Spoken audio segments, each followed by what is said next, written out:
Questão de nível superior sobre o sistema respiratório. Alvéolos, faringe, surfactante, hematose. Eu já adianto para você que não é uma questão fácil. Vamos pro vídeo. Então, vamos resolver mais essa questão. Essa questão é uma questão que contém 5 afirmativas.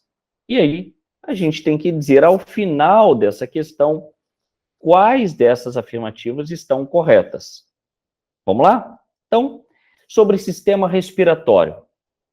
Para que a respiração ocorra, é necessário o funcionamento coordenado dos sistemas respiratório e cardiovascular. O sistema respiratório é composto por estruturas envolvidas na ventilação e na troca gasosa. Sobre essas estruturas, analise as sentenças a seguir. Primeira sentença diz o seguinte: os alvéolos são estruturas onde acontece a troca gasosa, em que o oxigênio e o dióxido de carbono são transferidos entre ar e sangue.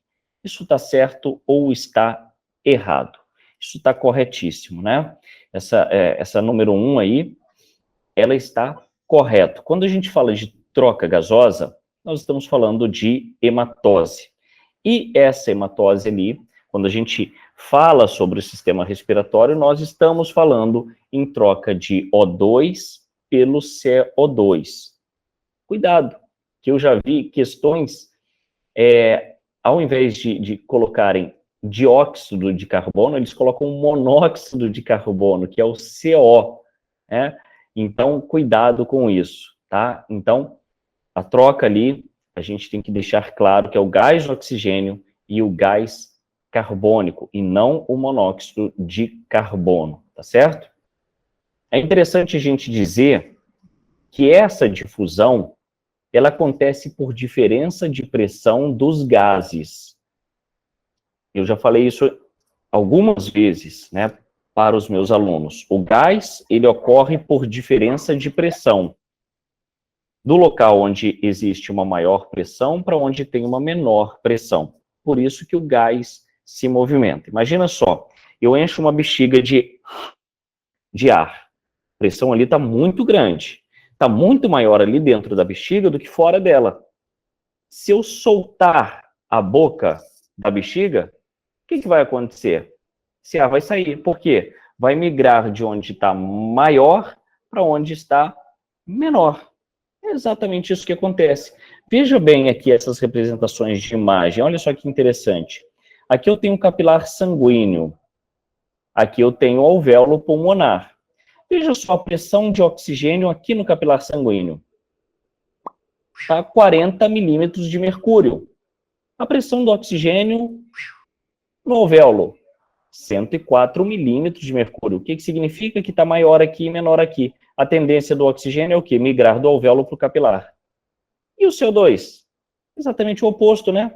A pressão do CO2 está 45 milímetros de mercúrio aqui no capilar sanguíneo. E no alvéolo? 40. Ah, está menor no alvéolo? Então a tendência é o quê? O CO2 migrar do capilar para o alvéolo. Fazer o caminho inverso.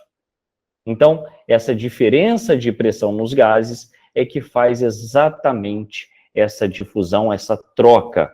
Então, a número 1, ela está correta. Então, a gente coloca aqui um certo, tá? 2, a faringe é considerada como uma estrutura de função dupla, servindo tanto como passagem do ar, quanto como de alimentos e líquidos. Isso aqui é muito manjado, né? Isso cai e cai bastante, com muita frequência.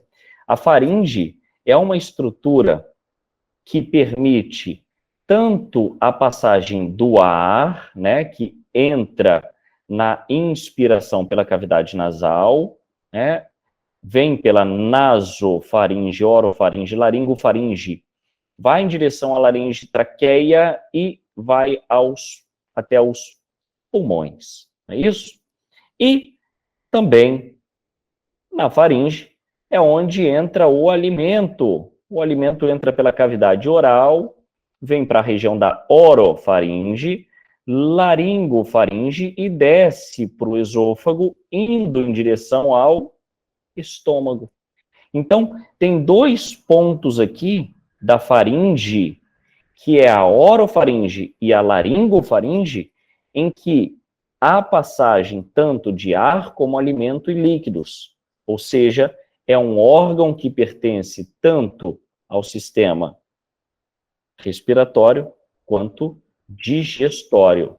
Então, o 2, falando da faringe, está correto também. Vou colocar aqui uma cor vermelha. Pronto. Certinho. 3. Surfactante alveolar, produzido pelas células alveolares do tipo 2. Tem como principal função impedir o colapso dos alvéolos. Isso está certo, tá? Essas células alveolares do tipo 2 também são conhecidas como pneumócitos do tipo 2. São as células responsáveis por produzir esse surfactante, que evita o quê? Que o alvéolo diminui, colabe, o colapso dos alvéolos. Então, isso está certo também. Se a gente pega aqui uma definição de surfactante, ele nada mais é do que uma mistura lipoproteica que reduz a tensão superficial na interface entre o líquido presente na cavidade alveolar e o ar. Ou seja, ele previne que o alvéolo se feche, previne a chamada atelectasia, previne o edema pulmonar, facilita a inspiração porque aumenta a capacidade de complacência do pulmão e deixa o alvéolo num tamanho estável. Muitas crianças prematuras ainda não têm o pulmão maduro o suficiente porque ainda não produzem o surfactante. E aí o que acontece? Se a criança nasceu prematura, ela tem que ser colocada na incubadora, porque ela ainda não consegue respirar por conta própria. Então, o surfactante, ele é muito importante para evitar que o alvéolo diminua de tamanho, colabe. Então, está corretíssimo. 4. As paredes alveolares são compostas por uma camada espessa de músculo liso, que garante a contração dessas estruturas para facilitar a troca gasosa. Olha só como é capciosa essa número 4. E a gente tem que ser muito crítico com relação a isso. Camada espessa de músculo liso contém musculatura lisa? Contém. Mas ela é espessa? Se ela fosse espessa, na parede alveolar, iria dificultar a troca gasosa e não facilitar a troca gasosa. Então, existe musculatura lisa? Existe. Essa camada é espessa? Claro que não, porque se fosse espessa na parede alveolar, iria dificultar muito a troca gasosa. Ali eu tenho que ter, além dessa camada de músculo liso, eu tenho que ter um tecido epitelial simples pavimentoso. Por quê? Para facilitar a troca gasosa. Uma única camada de células achatadas. E aí o que acontece? Facilita a troca, facilita a difusão, facilita a passagem, tá? Olha aqui, quando a gente vê aqui a zona respiratória, né, daqui para baixo, nós encontramos a presença de vários alvéolos, tá? Isso aqui é uma mínima representação, né, de uma zona respiratória. E a gente observa que os alvéolos são envolvidos por capilares sanguíneos e ali essa membrana alvéolo-capilar é que permite essa passagem, essa troca, essa difusão, tá? Na hematose. Então, a 4, ela está errada por conta disso, tá certo? E a 5, os capilares pulmonares são considerados vasos de baixo fluxo e alta pressão, o que possibilita maior taxa de troca gasosa.